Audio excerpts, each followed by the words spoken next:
안녕하십니까. 안녕하세요, 한국입니다. 어색해. 여기서도 우리는 이게 안 돼. 어색해. 자, 안녕하세요. 네, 안녕하세요. 자, 오늘은 연신과 함께로 사연이 하나 도착을 했습니다. 네. 좀 사연이 좀 심각합니다.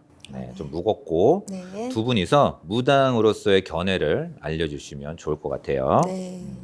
안녕하세요. 저는 올해 36살인 남자입니다. 지금은 아내와 함께 아이를 키우며 열심히 살아가고 있는 아빠이자 가장입니다. 어렸을 적 부모님은 아버지의 도박과 가정폭력으로 이혼을 하셨고 어머니 혼자 저희 3남매를 키우셨습니다. 고등학교 1학년 때 환경미화원을 하시던 어머니께서 뺑소니 사고를 당해 식물인간으로 오랜 투병 생활을 하셨기에 저희 3남매는 학업 대신 엄마 병원비와 생활비를 마련하기 위해 생업에 뛰어들어야만 했고 정말 물불 가리지 않고 열심히 일했습니다. 그러다 작은 누나가 시집을 갔고 큰 누나도 곧이어 시집을 갔습니다. 그러던 중 어머니의 뺑소니 사고 가해자가 검거됐다는 소식이 왔습니다. 저희는 그 가해자로부터 거액의 합의금을 받을 수 있었습니다. 굉장히 오래된 일인데 한 5억 정도 됐다라고 해요. 네.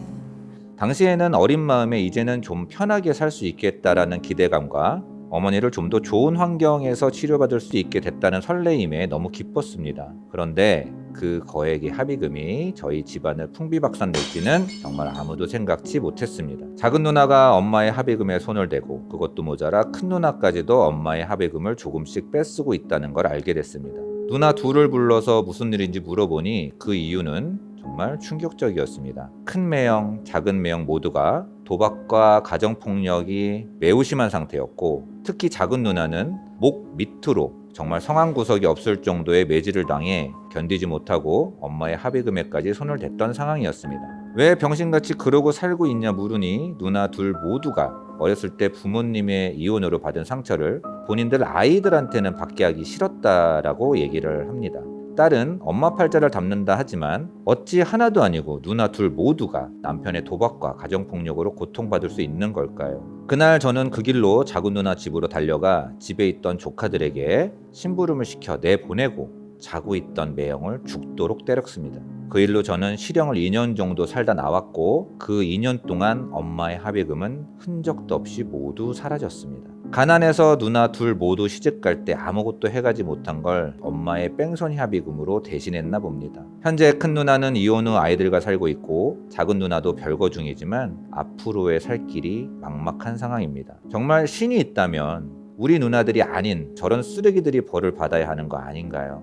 이 상황이 정말 구술해서 해결이 될 수 있다라면 빚을 내서라도 하겠습니다. 불쌍한 우리 누나들 어쩌면 좋겠습니까? 라고 사연이 왔어요. 뭐라고 그쵸. 해야 될지를 네. 모르겠어요, 진짜로. 너무. 가난해서 누나 둘 모두 시집 갈 때 아무것도 해가지 못한 걸 엄마의 뺑소니 합의금으로 대신했나 봅니다. 라는 말이 있어요. 네. 그러면은 이 대목이 저는 사실 너무 마음이 아픈 것 같아요. 네. 정말로. 우리가 위로, 위안이라는 말로는 표현하기가 힘들 것 같아요. 우리는 본의 아니게 부모님의 어떤 기운을 물려받게 되거든요. 배우지 않아야 될 것도 원튼 원치 않든 물려받거든요. 그게 기운이고 기질이에요. 본의 아니게 우리는 선택권이 없어요. 맞습니다. 네, 그냥 물려받은 기질에다가요 바꿔서 역으로 이렇게 만들어 살아야 되는데 아버님의 큰 기운으로 가정을 좀 돌봐주셔야 되는 어떤 울타리가 없었기 때문에 원치 않지만 나도 모르게 그걸 물려받아서 비슷한 상황에 신랑을 만나셨던 것 같고 결론은 원인이 없는 과정과 결과는 없더라고요. 맞습니다. 네, 우리가 업장이라는 말을 안 할 수 없을 것 같아요. 위에서 물려받은 업장. 가지고 태어난 업들이 너무 많아서 이렇게 좀 힘든 상황의 가정 환경이셨고 또 이 누나 두 분은 내가 그렇게 자랐기 때문에 내 자식한테는 이혼의 아픔, 상처 이런 걸 물려주고 싶지 않았기 때문에 그런 신랑 옆에서 필사적으로 아마 이혼을 안 하시려고 매를 맞아 가시면서 견디셨을 거예요. 업장이라고 하잖아요. 그리고 내가 이 집에서 살았단 말이지. 그러면 엄마, 아빠가 하던 매 순간의 말이나 행동이나 선택을 배워요. 나도 모르게. 부모님들이 산 거를 보시고 뭔가 인생이 불행하고 잘 풀려가지 않는다라고 생각이 드시면 내 뼛속까지 바꾸셔야 돼요, 사실은. 예를 하나 들어드리고 싶은데 제가 이제 체면이라는 걸 배우게 됐는데 실제 사례 중에 도벽이 심한 아이가 있었어요. 근데 이 친구가 자기도 고치고 싶어요. 사실 그렇게 네. 안 하고 싶은데 안 네. 되는 거예요. 그래서 그 친구를 예전 기억으로 과거로 돌아갔을 때 어떤 일이 있었냐면 어린 시절에 이 친구가 부모님이 내 주장을 펼쳤을 때 이렇게 강압을 많이 하셨대요.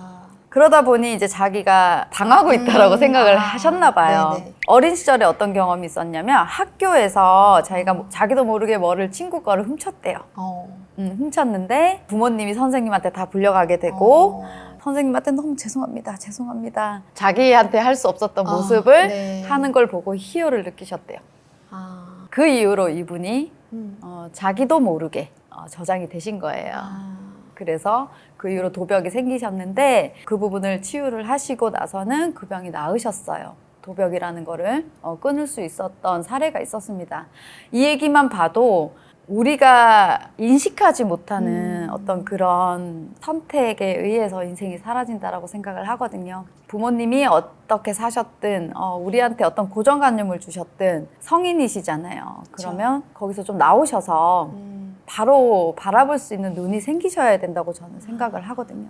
그런 거부터 모두 바꾸셔야 된다 생각을 해요. 지금 여기 사연으로 네. 보면요. 네.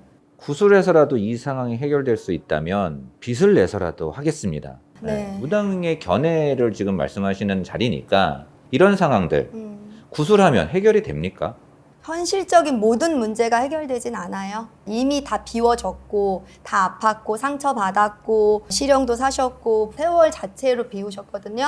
그래서 그 해결이라는 거는 아픔은 멈출 수 있어요. 어떤 우리가 정성을 해서 우리가 한을 좀 다뤄준다 그러죠. 네. 한이 서린 그런 부분에 대한 거는 정리를 해서 그 아프고 부족한 흐름을 끊어주는 거 정도는 할 수 있고요. 저한테 이런 분이 오셨다면 상황이 괜찮으시다면 저는 그 흐름은 아픈 흐름은 멈춰드리고 싶어요. 흐름을 바꿔드리고는 싶네요. 이제부터는 누님들이 아이들을 데리고 본인들이 쌓은 대로 원하는 대로 업을 만들어 가시는 인생 살 수 있는 어떤 시작점 정도는 제가 도와드릴 수 있을 것 같아요. 그 부분은 그렇게 해결하실 수 있을 것 같아요. 힘듦이 찾아드는 그 운기에 대한 부분. 그것만 한다고 해서 100% 만족은 안 되실 거고요. 그 다음에는 본인들의 어떤 그런 정신에 대한 거를 네네. 바로 잡아드려야 합니다. 그 부분이 함께 들어가야지 많이 개선이 될 것 같고 좋아지실 듯 합니다. 굿은. 근데 경제적인 상황도 이렇게 여의치 않으신 분들이에요. 그러면 굿 외에는 방법이 따로 없을까요? 있습니다. 일단은 상황이 힘드시면 맞아요. 정말 빚을 내서 굿을 하는 건 전 추천하지 않아요. 왜냐하면 힘이 들어서 왔는데 더 힘든 금전적인 채무까지 안아야 되거든요. 그래서 그거는 옳은 방법이 아니고요.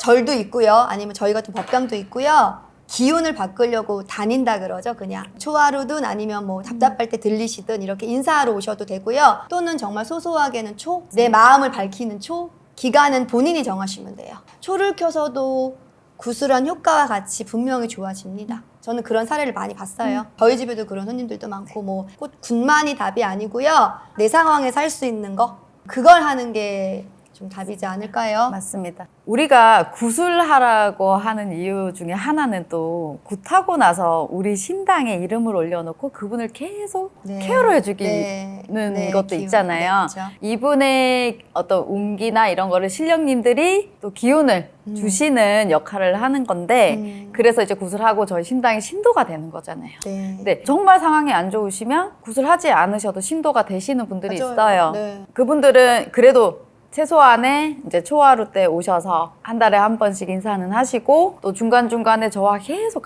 이제 상담을 합니다. 이분들이 조금씩 좋아질 수 있도록 이렇게 이끌어주고 또 신령님들이 더 나쁜 상황으로 가지 않게끔 시켜주시는 그렇게도 하는 방법이 있습니다. 그러니까 무조건 구술해야 되는 거는 아니고요. 마음의 아니라고. 정성. 맞습니다. 네, 맞죠? 네, 마음의 정성. 근데 그게 정말 큰 것 같아요. 네, 선생님. 맞아요. 그죠? 저희가 이렇게 사연을 받아봤는데요. 마음적으로 힘들고 잘 안 풀리시는 분들 사실 더 많으실 거예요. 그렇죠. 네. 우리 가족들이 편했으면 좋겠어요 라고 이렇게 생각을 하시거든요. 가장 중요한 거는 본인 먼저 행복하셔야 돼요. 본인이 편안하셔야 다른 분들도 편안하시거든요. 그러니까 그거 먼저 하셨으면 좋겠습니다. 저희가 이렇게 사연을 받아서 처음 이렇게 도전을 해봤는데 앞으로도 본인의 사연을 저희한테 보내주시면 저희가 풀어내서 이렇게 해드리고 싶은 마음이 있습니다. 사연은 아래에 있는 전화번호로 문자로 보내주시면 됩니다. 만신과 함께하는 식구들 항상 사랑해 주십시오. 너무 감사합니다. 사랑합니다. 여러분의 고통과 아픔을 따뜻한 마음으로 함께 나누는 만신과 함께가 되겠습니다. 오늘 고생 많이 하셨습니다. 감사합니다. 고맙습니다.